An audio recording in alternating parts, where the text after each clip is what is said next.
Hello everyone ဒီ vlog လေးကတော့မြန်နိုးတို့ရဲ့ last day of the camping trip လေးအကြောင်းဖြစ်ပါတယ်မြန်နိုးတို့ campsite ကနေပြီးတော့အိမ်ကိုပြန်တဲ့လမ်းမှာရှိတဲ့ tourist attraction တွေ view point တွေဝင်ကြည့်မှာပါအဲ့တော့မြန်နိုးနဲ့တူတူလိုက်ခဲ့အောင်နော်တက်နေစပြီးတော့တင်းနေပြီပေါ့နော်ဟိုဘက်က table တွေ chairs တွေလည်းတင်းနေပါပြီကားတော့ထုံးစံတိုင်းအပြည့်ပေါ့နော်holiday ပြီးတဲ့အချိန်ဆိုတော့အကုန်လုံးလည်းသူတို့ပစ္စည်းတွေသူတို့ပြန်သိမ်းပြီးအိမ်ပြန်မှုပြင်နေကြပြီ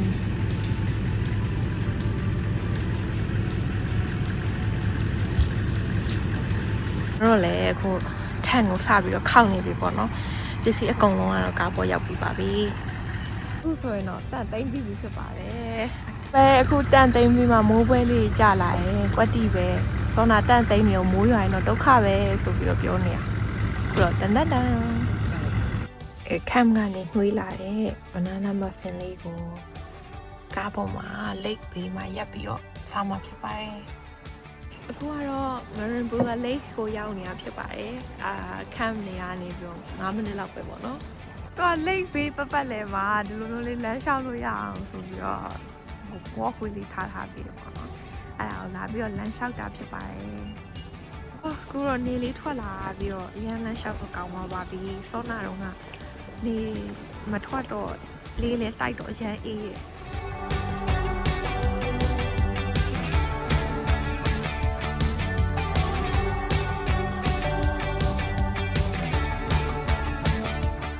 ရန်တို့နောက်ထပ်တနေရာကိုခရီးဆက်ကြမှာဖြစ်ပါတယ်လာတဲ့လောကောက်ကိုရောက်ပါပြီအကုန်လုံးကဒီနားမှာမလုပ်နေကြလဲဆိုတော့ whale watching လုပ်နေတာပါဆိုတော့မြန်တို့လဲ whale တကောင်လုံးကကိုလုံးထွက်လာတွေ့လိုက်တယ်ကင်မရာမှာရိုက်လို့မိမလားမသိဘူးရိုက်ကြည့်လိုက်အောင်မယ်နော်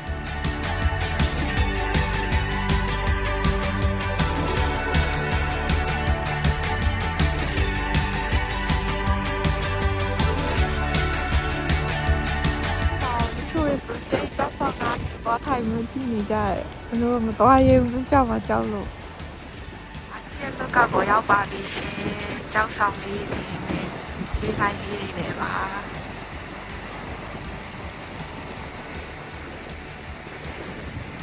အေးဝါပေါ်တော့ဒီဝါကနေပြီးတော့ကျွန်တော်တို့နေခဲ့တဲ့မြို့ကဝါစီကိုလည်းလမ်းလျှောက်လို့ရတယ်လို့ပြောပါတယ်ဒီကနေပြီးတော့တောက်လျှောက်ဆက်လျှောက်သွားမှာပေါ့နော်ကျွန်တော်တို့ကတော့မလျှောက်ပါဘူးပြန် view ပဲလာကြည့်တာပါဒါပေမဲ့နောက်တစ်ခေါက်ကြာရင်တော့ trip လေးကိုနည်းနည်းတေချာထပ် plan ပြီးတော့ဒီလိုမျိုး walk လေးလိုက်ပြီး walk ကြည့်အောင်မယ်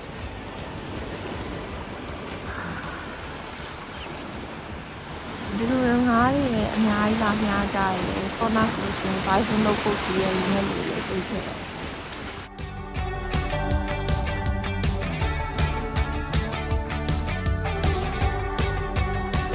ဒီတော့ငါတရားဟောင်းနေပဲရှိရပေါ့နော်တရားကိုတလိန်ကိုတစီတလိန်ပဲသွားလို့ရပါတယ်ဟိုဘက်ကအဲ့လိုထိုင်ပြီးတော့စောင့်နေရတယ်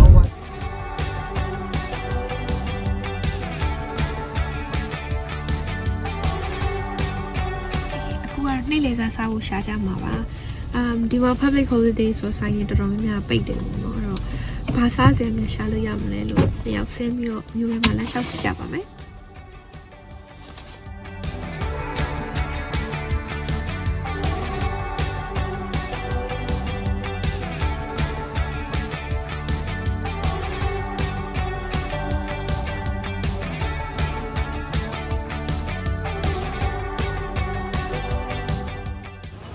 နယ်လေးမှုေးပြီးတော့လူတွေအများကြီးပါပဲဒီဆိုင်မှာ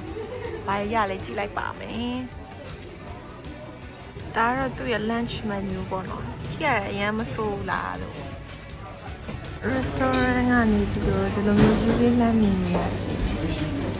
ဒါလေးတွေရလာပါပြီဒါတော့ salmon toasty ပါ with Turkish bread နဲ့ salad နဲ့ပါ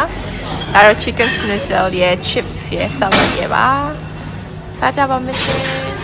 ရောက်နေနေရတော့ Camel Rock ပါသူကဘာလို့ Camel Rock ဖြစ်နေရလဲဆိုတော့သူ rock formation က Camel နဲ့တူလို့ Camel Rock ဆိုတော့သူရဲ့ကြောက်တုံးညာတကယ်သူမတူတော့ကြည့်ပါမယ်ရှင်ရောက်ပါပြီရှင် Camel နဲ့တူလားဆိုတော့နည်းနည်းကိုယ့်ကို imagine လုပ်ကြည့်ရင်တော့တူပါတယ်နော်မဆိုးပါ Camel Rock ကြည့်ပြီးတော့အခုတော့ Horse Head Rock ကိုသွားကြည့်ပါမယ် 950 မီတာလမ်းလျှောက်မယ်ပြောပါတယ်ဒီတောလမ်းလေးတွေကနေပါ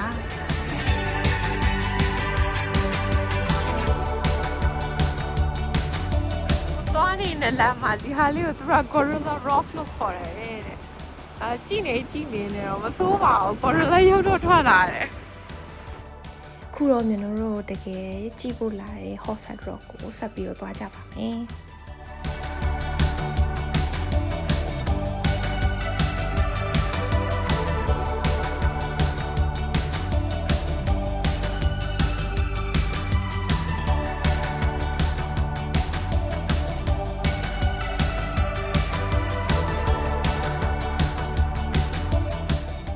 ပါပြီရှင်ဒီမှာ Hot Rock ပါ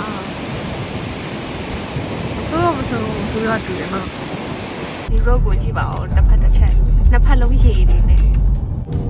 ဒါတော့ Misty Mountain ပါဒီ mountain ကအမြဲတမ်းရွေးရသည်ဖြစ်ဖြစ်ဆောင်းရသည်ဖြစ်ဖြစ် spring ဖြစ်ဖြစ်တော့အမြဲတမ်း misty ဖြစ်နေsummer တော့လည်းတစ်ခေါက်လာပွဲပေါ့နော် summer တော့လည်းဒီလိုပဲကြောင့်လို့ mountain ရဲ့နာမည် Misty Mountain ဖြစ်နေတယ်ထင်တယ်။အခုကတော့ White Star စားဖို့နေရာသွားနေရမှာ White Star စားလို့ရမရတော့မသိကြဘူးပေါ့နော်။ဘာလို့လဲဆိုတော့ public holiday ဆိုတော့သူကပိတ်လားမပိတ်လားသိချာမရေးထားဘူး။ဒါပေမဲ့လမ်းမှာပဲဆိုတော့သွားကြည့်ကြမယ်။ရလို့ရှင်တော့စားကြပါမယ်။ပိတ်ပါဦးရှင်။ဖွင့်ပါတယ်ရှင်။ Hooray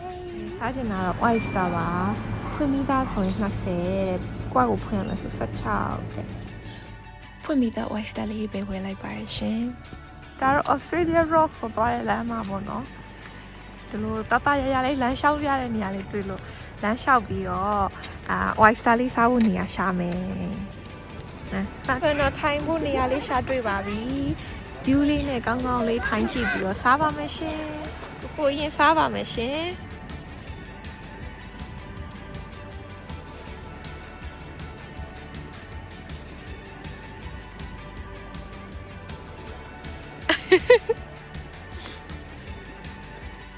လမ်းလျှောက်နေနေဖြန်လေးတွေအများကြီးလဲလမ်းမှာတွေ့ခဲ့ပါတယ်။